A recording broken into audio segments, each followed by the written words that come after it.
Hello, കുറച്ച് നാൾക്ക് ശേഷം ചൂണ്ടയിടാൻ വേണ്ടിയിട്ട് ഇറങ്ങിയതാണ്. അപ്പോൾ കോഴിക്കൂടലിട്ട് കഴിഞ്ഞാൽ ഭയങ്കര റിസൾട്ടാണെന്ന് പറഞ്ഞിട്ട് ഞാൻ കുറച്ച് കോഴിക്കൂടലൊക്കെ മേടിച്ചുകൊണ്ട് വന്നു. അത് ഇട്ട് കഴിഞ്ഞാൽ റിസൾട്ട് ഉണ്ട്. പക്ഷേ എനിക്ക് പറ്റിയ അബദ്ധം എന്താണെന്ന് വെച്ചാൽ ഇത്രയും വെള്ളം ഉണ്ടായിരുന്നു. സാധാരണ ഇവിടെ വെള്ളം കുറഞ്ഞിട്ടുള്ള സമയത്ത് ഞാൻ വീഡിയോ ചെയ്തിട്ടുണ്ട്, അപ്പോൾ നിങ്ങൾ കണ്ടിട്ടുണ്ടാവും.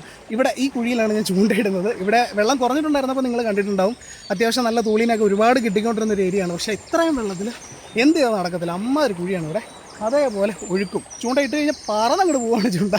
അപ്പോൾ അതെന്തായാലും നടക്കില്ല. പക്ഷേ ബാക്കിലേക്ക് കുറച്ച് മുകളിലേക്ക് കയറി പോകണമെന്ന് ആഗ്രഹമുണ്ട്. നടക്കില്ല ഇപ്പോഴത്തെ സമയത്ത്. അതും കാര്യം എന്താണെന്ന് വെച്ചാൽ കടുവ വീണ്ടും ഇറങ്ങിയെന്ന് പറഞ്ഞ് വാർത്ത വന്നിട്ടുണ്ടായിരുന്നു. സോ ദാറ്റ് കടുവ ഇവിടെ കിടന്ന് വരയ്ക്കുന്ന ഒരു ഏരിയയാണ്. ഇടയ്ക്കിടയ്ക്ക് ഒരു ഇറക്കമുണ്ട്. അപ്പോൾ അളിയൻ വന്നതുകൊണ്ട് നമുക്ക് അങ്ങോട്ടേക്ക് പോകാൻ പറ്റില്ല. കടുവയുടെ അടുത്തേക്ക് നമ്മൾ പോയി കഴിഞ്ഞാൽ പിന്നെ ദുരിതമേ ഓക്കെ. അപ്പോൾ കുറച്ച് നേരം ഇവിടെ നിന്ന് സ്പെൻഡ് ചെയ്തിട്ട് പോവാം. എന്തായാലും മീനൊന്നും കിട്ടാൻ പോകുന്നില്ല. എന്നാലും ഒരു രസം. ഇവിടെ ഇങ്ങനെയും അതേ തന്നെ ഇങ്ങനെ നിൽക്കുക. Okay, bye.